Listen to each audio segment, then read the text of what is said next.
उत्तरकांड के 61वें दोहे में तुलसीदास जी कहते हैं, सत्संग के बिना हरि की कथा सुनने को नहीं मिलती, उसके बिना मोह नहीं भागता, मोह के गए बिना श्री राम जी के चरणों में अचल प्रेम नहीं होता, दृढ़ प्रेम नहीं होता, प्रेम दृढ़ नहीं हो पाता। बहुत गहरी बात, दृढ़ प्रेम अचल प्रेम हम लोग राम राम करते रहते हैं, हम लोग का हुआ क्या? बार बार सत्संग की जरूरत है और बार बार हरि की कथा मिलती नहीं है, और बिना हरि कथा सुने मोह भागता नहीं है, और मोह के गए बिना भगवान राम के चरणों में अचल प्रेम होता नहीं, प्रेम में दृढ़ता आ ही नहीं पाती। बिना प्रेम के केवल योग तप ज्ञान और वैराग्य करने से रघुनाथ जी नहीं मिलेंगे।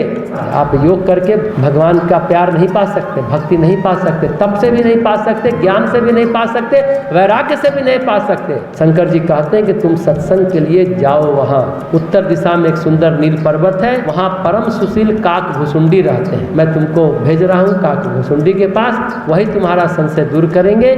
आगे गोस्वामी जी कहते हैं, ताते उमा न मैं समुझावा, रघुपति कृपा मरमू है पावा। हे उमा, मैंने उसको इसलिए नहीं समझाया कि मैं श्री रघुनाथ जी की कृपा से उसका भेद पा लिया, कि कारण क्या है, मूल कारण कहाँ है? अहंकार। उसने कभी अभिमान किया होगा, जिसको भगवान राम जो कृपा निधान है वो नष्ट करना चाहते हैं। उसको केवल मोह ही नहीं है, उसे अहंकार भी है कि मैं कितना बड़ा आदमी हूँ, मैंने भगवान को ठीक कर दिया, भगवान बीमार पड़े तो मैंने ठीक कर दिया, इसलिए मैंने उसको और नहीं सुनाया, उसकी और काउंसलिंग नहीं की, उसको बहुत ज़्यादा अहंकार हो गया था। भगवान उसके अहंकार को मिटाना चाहते हैं। तो सबसे चांडाल पक्षी कौन? पार्वती जी कहती है कौआ। उसके पास कौन जाने वाला है? पक्षियों का राजा गरुड़।